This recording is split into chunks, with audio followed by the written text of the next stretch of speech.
Dr. Itai Pesach says captivity, quote, left a significant mark on their health, unquote, with muscles wasted and other bodily systems damaged. The doctor overseeing the recovery of 4 Israeli hostages rescued from the Gaza Strip said that they were beaten regularly during their captivity by the Hamas terror group. Dr. Itai Pesach of Sheba Medical Center outside Tel Aviv told CNN that the hostages suffered almost daily abuse and that their time in captivity was a harsh experience. Quote, every hour, both physical, mental, and other types, and that is beyond comprehension. There have been periods when they got almost no food whatsoever, Pesach said. There were other periods where it was a little better, but all in all, the combination of the psychological stress, malnutrition, or not getting enough food, or not getting the right kind of food, medical neglect, being limited to space, not seeing the sun, and all of the other things have a significant effect on their health. So they lived in terror for 6 months. Longer than 6 months now? Let's see, October is the 10th month. We're in the 6th month, 8 months. So let me tell you a story about terror. I experienced terror only once in my life. Most people actually don't experience it ever. Did you ever experience terror? Right. Yeah, most people don't. Certainly I'd say most people don't, if you're not in a war zone. I was smuggling out anti-communist literature from the Soviet Union,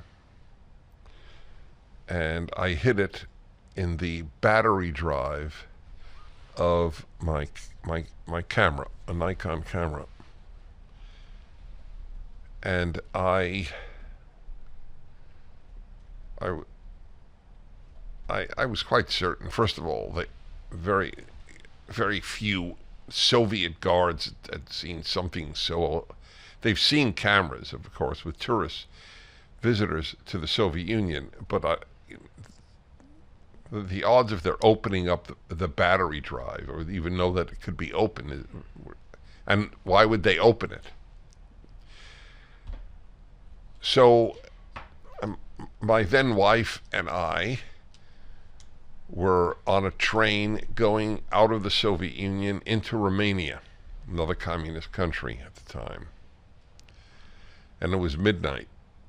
It was extremely eerie, going from communist country to communist country. The train was stopped, and Soviet guards came on the train to check on people, on passports. I don't know if there were any other Westerners on the train. I would say it was mostly Romanians and Soviet citizens. And I speak Russian, so I spoke to them. I try to be charming, just like an American tourist who's visiting with his wife. And they wanted to see our luggage. What were we taking out of the Soviet Union? Nothing was there. And then they saw the camera, and they took the camera. The only thing they took of everything we owned was the camera.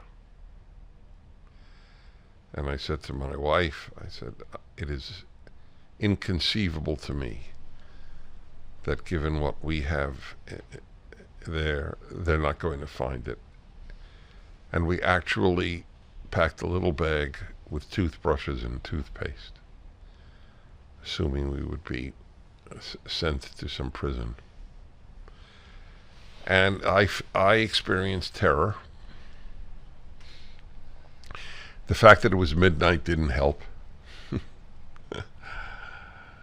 And they came back about 40 minutes later with the camera. They had not opened the drive. I did not even envision not being caught. And you have to understand, this was a very serious offense to bring anti-Soviet literature in Russian out of the Soviet Union. I was helping dissidents, obviously. And I tell this to you because of the follow-up. We eventually went from Romania to Israel. It was the one communist country with a direct flight to Tel Aviv. And we both were sick for 2 weeks. I mean, sick. And it was purely because we had experienced terror. So these people had it for 8 months. Only God knows what effect that will have on their health. So I understand what the doctor was saying. For the full episode of the Dennis Prager Show, go to pragertopia.com, sign up, and become a full member.